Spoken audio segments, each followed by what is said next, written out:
Sweet. Thanks, guys. You can grab a sit down.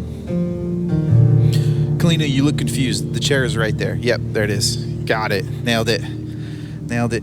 Well, what's up, guys? Welcome to the summit.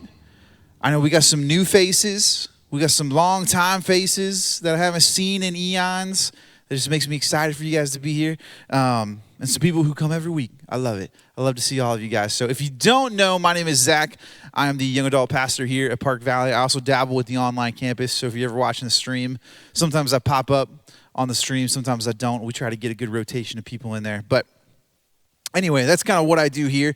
This month, we're hitting our questions series. So these are questions that you guys have submitted. And John/Justin, I'm going to throw you guys for a loop. Can you go to the last slide with the QR code?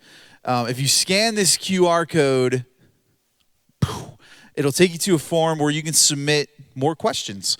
We're going to do this series throughout the entirety of August. So whatever question you have, you can ask it in there. Slight disclaimer, there is a spot for you to put your email address. It is not required on that form. You can keep that question 100% anonymous if you want to do so. So you can ask the craziest question on the face of the planet, and I would have no idea who asked it. So if it's that crazy, we just won't talk about it. But the email spot is there just in case I can't get to your question and you want me to reach out to you and we can actually have a conversation about it, not from stage. So, but I try to generally hit every question that comes in. So today we're talking about a super fun topic, but before we do that, I remember one time I was chatting with a high schooler way back when, and he just wanted to grab some food. So we got some breakfast. It was kind of early. We went out to Long Park and just sat at one of the picnic tables and had this pretty good conversation that I think a lot of people maybe struggle with too. And he was basically thinking that because he had so many questions that he wasn't having faith in God. You know, like that was the mindset he was starting to get stuck into. And I just had to sit there and tell him, like, dude, that's not the case at all. Questions don't mean that you are a terrible Christian. Doubts do not mean that you're a terrible Christian. Check out this verse. It's 1 Corinthians chapter 3, verses 1 through 2. It says, "Brothers and sisters, I could not address you as people who live by the Spirit, but as people who are still worldly, mere infants in Christ. I gave you milk, not solid food, for you were not ready for it. Indeed, you are still not ready." Right? So there's a time where you first accept Jesus where maybe you're kind of believing everything that somebody's telling you, right? And that's not necessarily all bad, right? Like we try to have like trustworthy people on stage communicating information to you guys, but at some point, naturally in your life, you ask questions, right? Like, how did this happen? Why is this way? Like, why did Jesus have to die on the cross? You start asking questions, and it's not because you don't believe God or you don't trust God. It's you moving from milk to meat. When Maisie was a little baby, she had to have milk, right? But now that she's older, she needs something more. She needs more protein in her diet. She needs more McDonald's chicken nuggets. It's like the only thing that's not yogurt that I can get her to eat. That was a slight tangent. But you know what I'm saying? Like as you grow in life in general, you need something more than just a liquid coming into your body. It's the same thing in your walk with Jesus. As you grow in that walk with Jesus, you're going to explore more and more things about this. That doesn't mean that you're a terrible Christian. It doesn't mean that you're going to go to hell. It doesn't mean that you're losing your faith. It just means you got some questions that you should explore. You're moving from milk to meat. You're seeking a better understanding of how all of this stuff works. And look, we're probably not going to figure everything out, right? There's some stuff that, I don't know, maybe we'll figure it out when we get to heaven, like the creation of the earth. Like, what exactly happened? You know what I'm saying? But what you can't do is run from your questions. I think if you do that, that's when those questions become dangerous. When you let that fear intimidate you. But rather, if you run at the question, if you run at the doubt, I think you're going to be surprised when you see God show up with answers. He's going to show up with better understandings. Like there are some ridiculously smart people out in the world, way smarter than me, that do, we call it apologetics in the Christian world, but people who have a very deep understanding of like, why is the Bible 100% true? Like, how does salvation work? Like they have like these different theories and stuff like that that just make a lot of sense. I heard one guy talk, I can't even like convey the example to you that he gave to me because it was that intelligent. It made so much sense in the moment. But I can't remember. But it was like him looking at the fact that we have a written language as evidence towards God. It was crazy. I wish I could tell you, but I do not remember everything that he told me. So today, the question is this, and I thought it was a little comical when it came in, but it said, I think there's a slide for it. Yeah, the question says, so the dinosaurs missed the ark? And then someone today was like, man, we should have served dinosaur chicken nuggets. And I was like, missed opportunity. Missed opportunity, guys. I'm sorry. One day we'll get some dino nuggets up in here. Maybe for our fancy Christmas service. Anyway, and with this question, this is actually a really, really good question. While it's asked in somewhat of a comical way, this question brings up so many things. And we're going to talk about a lot of this stuff. Now, a lot of this stuff we're going to scratch the surface on, but hopefully I'll kind of at least get around to the answer of what's going on with dinosaurs in the Bible. Like, did they miss the ark? What's happening? So the first thing I wanted to talk about is the argument side of this question, because I've heard a lot of people try to use this as an argument to prove that the Bible is not true. But here's the thing. This is where learning logical fallacies come into play. They come in handy. That's how you say that. So if you don't know what a logical fallacy is, it's basically an argument that doesn't hold up. It's an argument that doesn't make sense. And I'm going to ramble them off for you guys. So on your sermon notes, you may have noticed that there is nothing on there. That was slightly intentional because my notes are like insane, and to fit all of that onto a little tiny piece of paper just wouldn't work. So feel free to jot these things down. You can also Google them if you ever wanted to. This is something I learned in philosophy class. I hated philosophy class. Anybody else hate philosophy? Who loved it? No hands went up for that. Jonathan? Oh, why'd you cough, man? That was like a very strategically timed cough. Who loves philosophy class? You know what I'm saying? Anyway, here's one of the logical fallacies. There's 7 big ones, is ad hominem. And this is attacking someone's character rather than their argument. You probably see this a lot with political ads. Right? Last year was an election year. You probably saw it all over the place. This guy's a clown. This dude's an idiot. Doesn't know what he's talking about. You know, you see that all the time, a lot of times in the political world, because what they want to do for you guys is to make this other person look like a big, bad, scary man, right? So that's where you see that kind of example come up a lot, or like political attack ads and things like that. They're not actually talking about the points or the things that they want to do. They're just talking about their character. The next thing is straw man, and this is stating the argument of your opponent in a way they wouldn't have stated it, right? So basically, setting up a statement for the sole purpose of knocking it down. For example, God is just a mean old dude in the sky looking for you to mess up so he can punish you, right? If that's how God really was, I wouldn't want anything to do with him either, right? Like, if God was just sitting there waiting for you to mess up, be like, oh, gotcha. You know what I'm saying? That doesn't sound like a great relationship. But a lot of times people will use that kind of argument to make God seem silly or irrelevant or somebody you don't want to be a part of, right? Like they're setting it up with the sole purpose of knocking it down. Kind of like anytime I build a tower near Maisie of blocks, I know she's just going to come knock that tower down. The next thing is false analogy. This is an argument from analogy where the analogy does not result in appropriate parallels. For example, Joanne and Mary both drive pickup trucks. Since Joanne is a teacher, Mary must also be a teacher. You are making an assumption based on something that does not actually relate to the topic, right? Just because 2 people drive pickup trucks does not mean they work in the same line of work, right? We know this. We understand this. This is a very dumbed down version of that, but you can see that happen in a lot of different times in life as well. The next thing is slippery slope. Now, this one's a little tricky. This one is, you guys have probably heard of this one. It's trying to show someone that if they take a first step, they will find themselves unavoidably heading in the direction of embracing an unavoidable consequence. So, for example, Jimmy is already doing blank. It is only a matter of time before he does worse blank, right? Now, this can be tricky because a slippery slope can actually happen to people, right? You make small compromise after small compromise. But from an argument standpoint, you can't factually say ahead of time that, like, if you do this, you will end up on this side of the argument. You know what I'm saying?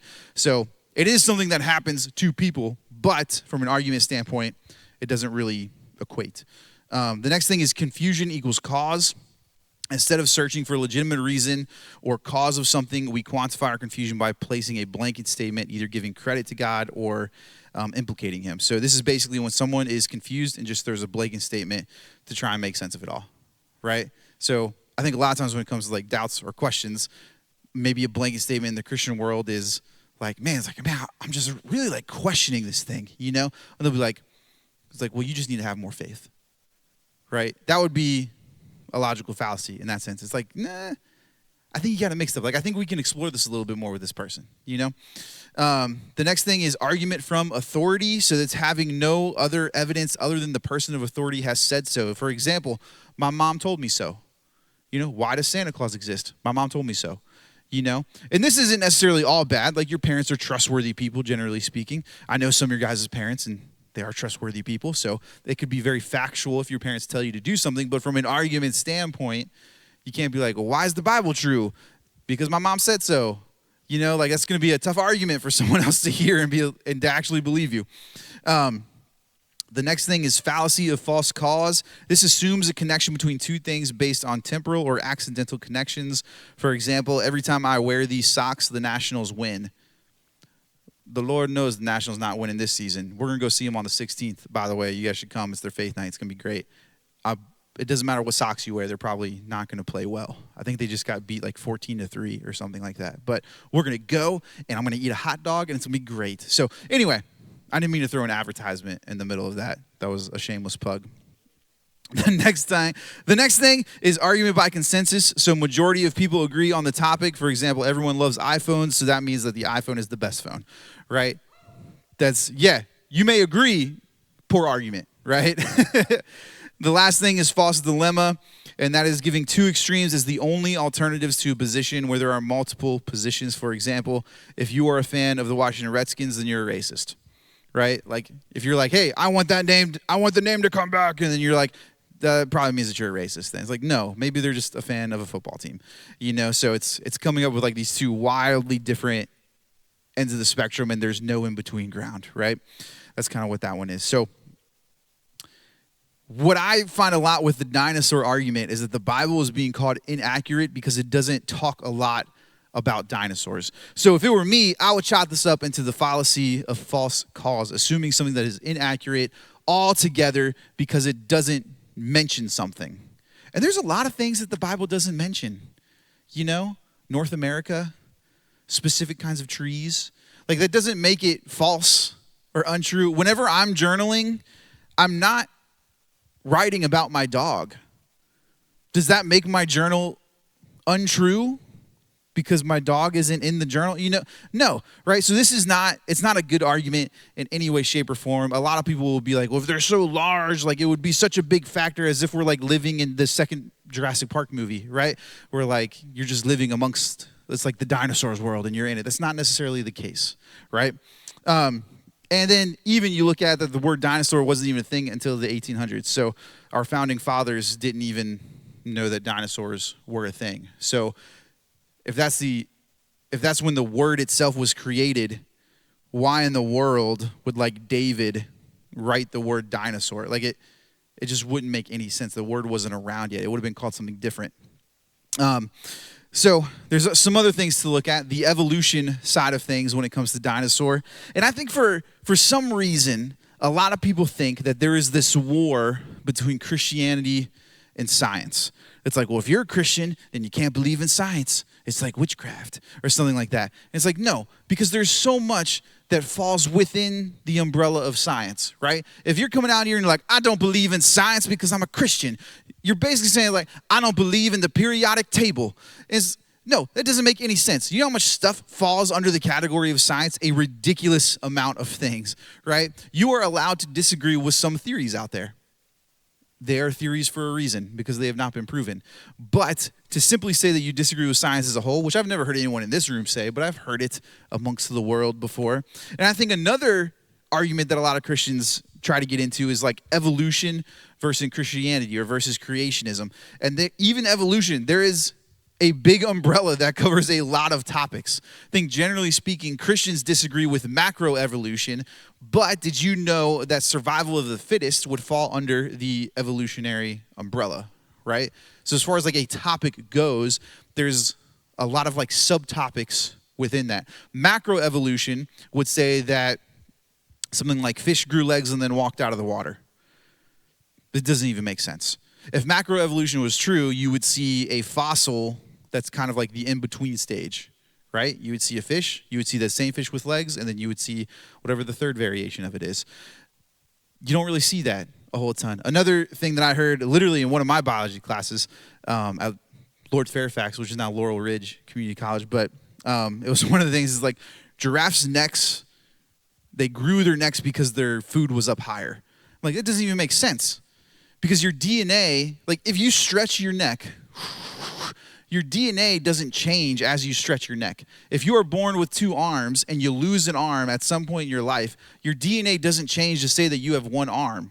If that were the case, your kid would then be at risk of only having 1 arm, right? But no, you still pass on the DNA of having 2 arms. So if something were to change, something that wasn't in its original DNA, like a giraffe stretching its neck because its food was up higher, and then it passed that gene on to its children, and that's how giraffes eventually got larger necks, just doesn't make any sense at all, because that DNA would not have changed to be passed on to the children. But what does make sense is microevolution, or survival of the fittest, where giraffes with longer necks lived longer and had more chance to reproduce than giraffes with shorter necks.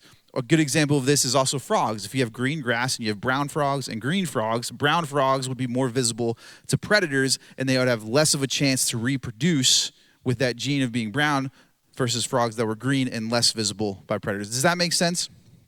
Cool beans. I know that's like a whole bunch of crazy stuff and not that exciting, but it's what's out there. So even under the evolution umbrella, for Christians to come and be like, we don't believe in evolution, it's like, well, there's some parts, right? What we disagree with typically is macroevolution that we talked about. Fish growing legs, just walking out of the water, makes no sense. We disagree with things like the Big Bang Theory, and which if you didn't know, there's the second law of thermodynamics, which says that everything is moving from an organized state to a disorganized state. The Big Bang Theory goes directly against that law because it would be everything going from a disorganized state into an organized state. So to me, it makes the most sense that creationism is true. And even the term creationism is a broad umbrella of things, right? It's basically saying that we were created. We weren't an accident by a Big Bang Theory, that something or someone intentionally put us here on this planet. And within that umbrella, we would go into the Bible, look at Genesis, the first 7 days that are put in there. God created everything in 6 days and he rested on the 7th. That is where we fall, right? And so at Park Valley Church, we believe the Bible to be 100% true.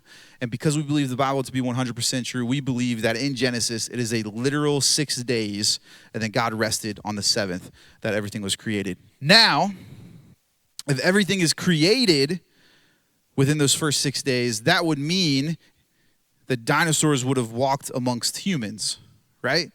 Because we have found these fossils. We know that these creatures existed. So the big argument and the big difference is, was it evolution and dinosaurs died out before people even began? Or was there something else going on? So that's what we're going to look at now. So I wanted to look at some mentions in the Bible to get to the original question. Did dinosaurs miss the ark? Yeah. 99% of everything missed the ark, right? So there are definitely some dinosaurs that missed the ark. Did some dinosaurs make the ark?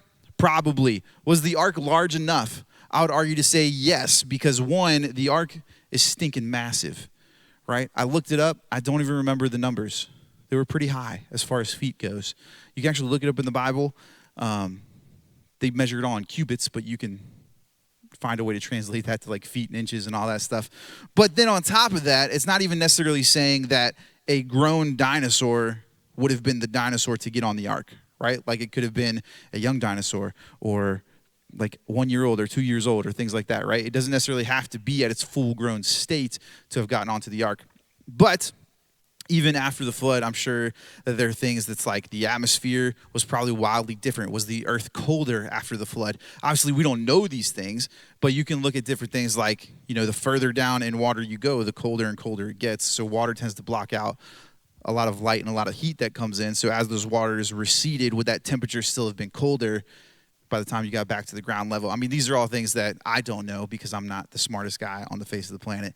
But these are just questions that I start coming up with. And then you can also look at that majority of dinosaur fossils are found in a layer of the Earth's crust known as the Mesozoic era of the crust, right? And a lot of times they give different layers of the crust these names because that's kind of the time period they think that would have happened. Now, the way the fossil forms is it gets covered in mud quickly or sand or dirt or something like that to preserve its remains, and then over time you get the fossil thing going on, right? And so the fact that they find majority of dinosaur fossils in this specific layer in the Earth's crust could point to, right, like one giant event that would have taken majority of them out. And most cultures and religions all have a flood story of some shape or form, right? It may not always be the biblical version of it, but it's interesting that majority of religions and majority of cultures have a story of a giant flood happening.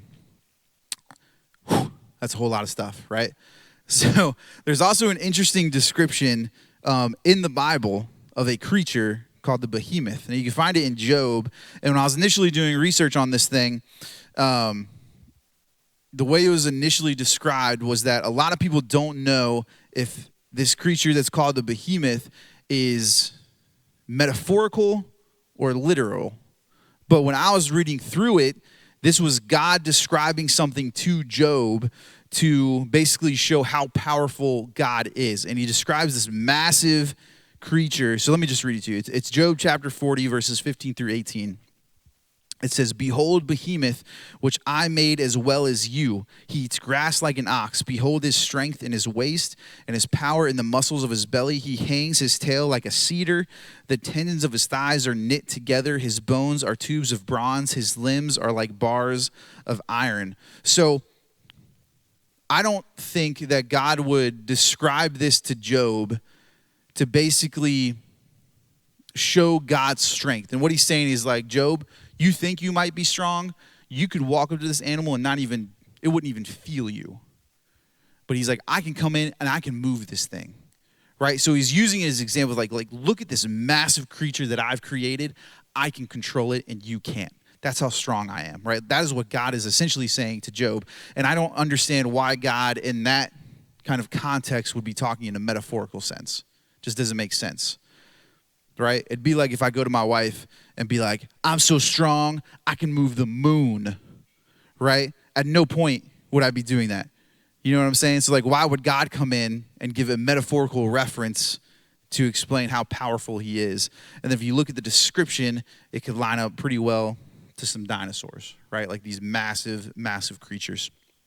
And then on top of that, once again, keeping in mind that the word dinosaur was not around until like the 1800s, what does the Bible describe it as, right? The behemoth. And then you can get into some other super interesting texts that are outside of the Bible. These are other like factual historical writings from different cultures and things like that. Not even necessarily like religious writings, just historically accurate writings, right? You have things like there's an Indian text called the Rig Veda. It's around 1500 BCE. And it mentions the dragon Vrtra, a creature associated with drought. The 3rd century historian Flavius Philostratus, it's a weird name, described enormous dragons in India that inhabited mountains and marshes. And what you got to do is you got to take the idea that we have in our brain as to what a dragon is and kind of toss that out the window. This is not Game of Thrones up in here, right? There's nothing running around breathing fire or anything like that. There's another Roman historian, I think his name's Dio or something like that. He chronicled a Roman consul's encounter with a 120-foot long dragon, is what he called it, in the 2nd century CE. And then he describes a lot of other, what he would call large dragons in India in his natural history and stuff like that. So I just think it's interesting that this is how they're describing these huge and massive creatures, right? And what I don't know is whether the term dragon came out of these encounters or if it was the other way around. Like if the fictional version of a dragon came out first and this guy was like, I don't know what else to call this thing. You know, so I just find it interesting that there is a biblical reference to it. There are historical factual texts to at least man walking around with these ginormous creatures. You know what I'm saying? So as far as like, man, does the Bible talk about dinosaurs? There's a lot of evidence pointing to, yeah, it kind of does. And then when you get into the ark and the flood and everything like that, like, man, post-flood, I'm sure the atmosphere is different. I'm sure the food supply chain for a creature so large was probably not enough to keep it going, right? Like, were these things dying out faster than they can reproduce, kind of stuff. So it's all sorts of crazy stuff. And I know this message doesn't really prove anything. I'm probably not even the best person to describe all of this stuff. But what I can say is that everything in the Bible may not have been proven yet. And there's some things that I don't think we can prove, right? Like, from a scientific standpoint, if you go back to the beginning of the world, you can't prove what happened then, right? If you were to run it through the scientific, like, it's impossible to test and to try and recreate and to do all these things, right? Like, it doesn't mean that it didn't happen. So there are things in the Bible that haven't been proven yet, but nothing in the Bible has been disproven. And there's things in there that people thought they had, right? They thought they had, like, disproven something in the Bible. So one of the things was that Moses, for a while, was believed that Moses couldn't have written Genesis and Exodus because in the time period of Moses, there wasn't a written language yet. However, there were findings that eventually came out that showed that there was a written language in the time period of Moses. So it kind of takes that argument where people thought, it's like, we got the Bible. Somebody else must have written this thing. And then something comes out and they're like, never mind. Another thing was how the walls of Jericho fell. There's an archaeological dig done that found that it didn't happen the way the Bible depicts it. And then some other guy came in and was like, I don't know what they were looking at, but the way these stones are laying, it would have fallen the exact way that the Bible depicts it. So there are times where people come in and they're like, this part of the Bible, man, it can't be true. It can't possibly be true. And then something comes out and disproves that theory. So while, man, there's probably a lot of questions that lie within the covers of your Bible, but I have yet to see something disproven in it, right? And I've even seen the Bible, I don't know how else to describe it other than calling out something that is now being proven today. Things like when Jesus comes in and he says, if you even hate someone, you've already committed murder with him in your heart. Like, he's talking about, like, how destructive that view of someone, to hate someone, is.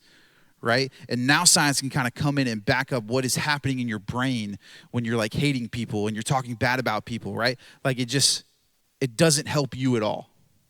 Like, negative talk is negative talk to your brain. Another crazy thing is the way, Bible talks about sex outside of marriage and sex within marriage, right? It's like, hey, you should be having sex within your marriage, and you should not be having sex outside of your marriage, right? That is something that was called out in biblical times when there was no scientific evidence to prove that that is the best way to do it. And regardless of what society says,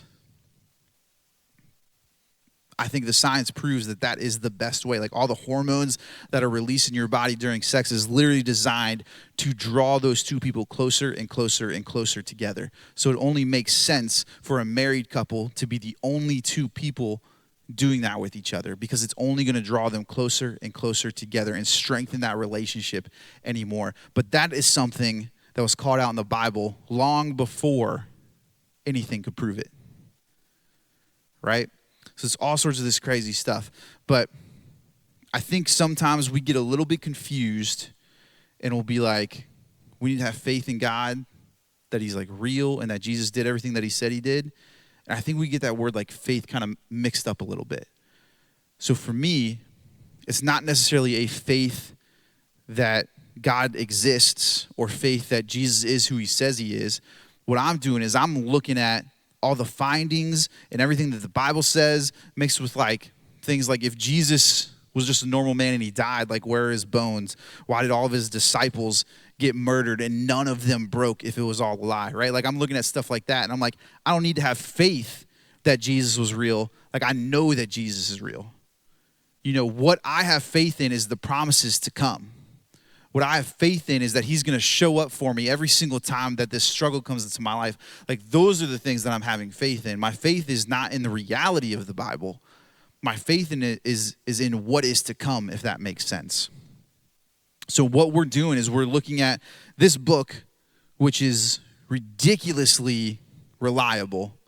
And there's even documents out there that's like, I mean, you have all these things historical documents that document wars and things like that. And if I knew I was going to talk about this, I would have shown you guys the little chart for it. But there is a standard to determine if something is considered historically accurate or not, right? And it's based off how many of the original writings did they find, how long from when the event took place was the first copy of the story made, and all that stuff. The Bible takes those standards and blows everything out of the water.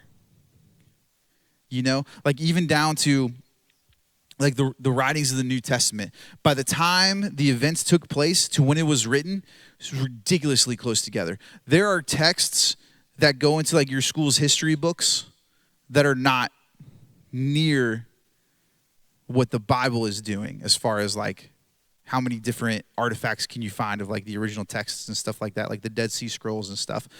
But yet a lot of people want to come in and say that the Bible is inaccurate, but really it's taking the standards that our society has set to be considered historically accurate and factual, and it blows those standards out of the water.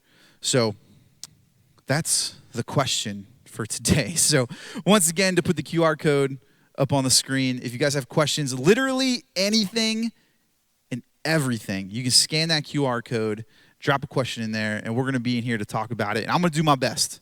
I'm going to do my best to answer every question and to just give you guys the best information that I know. So let me pray for us, and then Ben's going to come up here and give you guys some announcements, which is a little spur of the moment.